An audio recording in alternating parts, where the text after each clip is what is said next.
अथणी तालुक्यालगत असलेल्या Srinidhi bar and रेस्टॉरंटमध्ये एका अधिकाऱ्याने सरकारी वाहनाचा गैरवापर करून मौज मजा केल्याची घटना समोर आली आहे.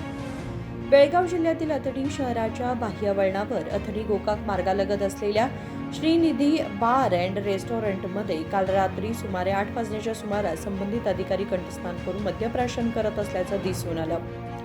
बेळगाव आरटीओ नोंदणी क्रमांक असलेले KA22G2888 क्रमांकाचे सरकारी वाहन रस्त्याच्या कडेला उभे करून अधिकाऱ्याने मद्यपान केल्याचा आरोप आहे.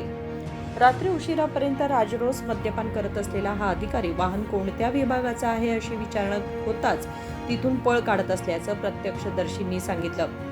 सरकारी वाहनाचा अशा प्रकारे गैरवापर केल्याने नागरिकांमध्ये तीव्र संताप व्यक्त होत असून संबंधित अधिकाऱ्यावर कारवाईची मागणी केली जात आहे.